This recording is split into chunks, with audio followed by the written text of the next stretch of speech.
A gente vai começar agora uma expedição ao coração da selva brasileira. Mas segura aí, porque a nossa jornada não começa num porto remoto ou numa vilazinha de fronteira.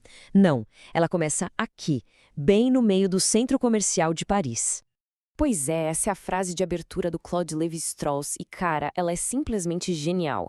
Ela joga a gente direto no coração de um paradoxo incrível, né? A preparação para encontrar um dos povos mais isolados do mundo acontecendo em meio ao caos comercial de Paris. Ok, vamos mergulhar nessa história. Então, a primeira parte da nossa história não se passa na Amazônia, não. Acontece nos distritos atacadistas parisienses, onde o Levi Strauss estava numa missão muito, mas muito particular. E aqui a gente vê um verdadeiro choque de mundos. Pensa bem, o Levi Strauss não estava lá só comprando umas lembrancinhas. Ele estava aplicando critérios técnicos indígenas super rigorosos para selecionar mercadorias num ambiente totalmente comercial. Dá para imaginar a confusão na cabeça dos vendedores parisienses, né? E ele levava isso muito a sério. Para escolher umas continhas de vidro minúsculas, o que ele fazia? Ele mordia. Mordia para testar a dureza e depois chupava para ter certeza que a cor não ia desbotar no primeiro banho de rio. Isso mostra um respeito gigantesco pelos padrões de qualidade dos povos que ele ia encontrar. Então, a sacada é essa. Para ganhar credibilidade com os povos chamados de primitivos, era preciso ter mercadorias da mais alta qualidade. Isso não era sobre luxo, era sobre respeito.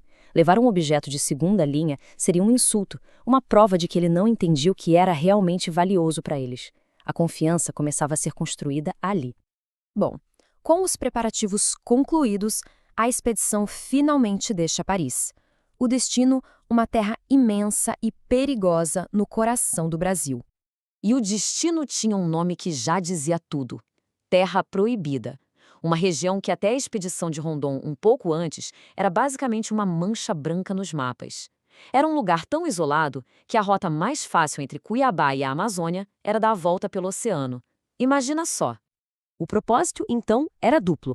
Uma missão científica super ambiciosa para mapear as culturas da região e, ao mesmo tempo, uma jornada de exploração para encontrar os Nhambiquara, um povo sobre o qual se sabia pouquíssima coisa. Mas olha, essa não era só uma viagem física. A expedição de Levi Strauss aconteceu bem no meio de uma revolução intelectual. Uma época em que a história inteira das Américas estava sendo completamente reescrita.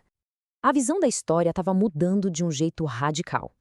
Por muito tempo, se acreditava que a presença humana nas Américas era recente.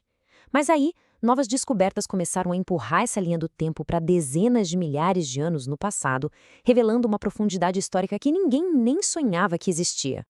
O Levi Strauss usa essa metáfora belíssima para descrever a emoção daquele momento. De repente, a história de um continente inteiro estava se desdobrando, como uma flor, ganhando uma dimensão e uma complexidade completamente novas. E isso nos leva à pergunta central que os pesquisadores da época enfrentavam. Se a história era muito mais antiga do que se pensava, o que aconteceu durante todos esses milênios? A resposta não estava só nas escavações, mas talvez nos povos que ainda viviam isolados. E a resposta começava a surgir, aos poucos. Os estudiosos estavam descobrindo conexões surpreendentes entre civilizações antigas que pareciam totalmente separadas. Por isso, existia uma urgência em estudar grupos como os Nhambiquara, que poderiam ser uma janela viva para esse passado profundo e interconectado. Mas, beleza, vamos sair das grandes teorias e voltar para a realidade imediata e brutal da fronteira brasileira nos anos 30.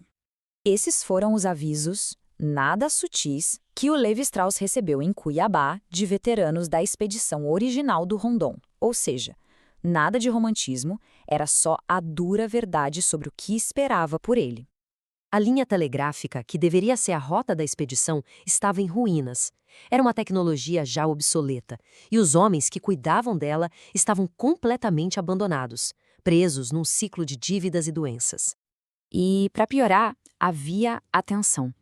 Ataques a postos telegráficos, o desaparecimento de trabalhadores convidados para uma aldeia, massacres de missionários, incluindo crianças. Aquele não era um lugar pacífico. Era uma zona de conflito, medo e muita desconfiança mútua. Apesar de todos os avisos e perigos, a expedição finalmente se prepara para partir. E é aqui que a escala da empreitada se torna visceral, muito mais animal do que humana.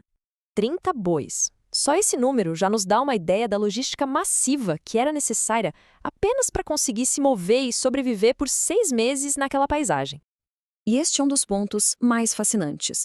O Levi Strauss percebeu rapidinho que ele não estava no controle de nada. O ritmo, o sucesso, a própria sobrevivência da missão dependiam inteiramente da saúde e do humor desses animais teimosos. E para humanizar essa dependência, a equipe deu nomes a cada um deles. Nomes que refletiam suas personalidades. Motor, porque andava bem. Figurino, talvez pela aparência. E até piano e brinquedo. Eles não eram apenas carga, eram os verdadeiros motores da expedição. E a gente termina com essa reflexão profunda do Levi Strauss. Ela captura perfeitamente o espírito da exploração, uma mistura de humildade diante do imenso desconhecido e a esperança frágil de que talvez um pequeno vislumbre de luz possa surgir da escuridão. O que eles encontrariam nessa noite? Essa é uma questão que fica no ar.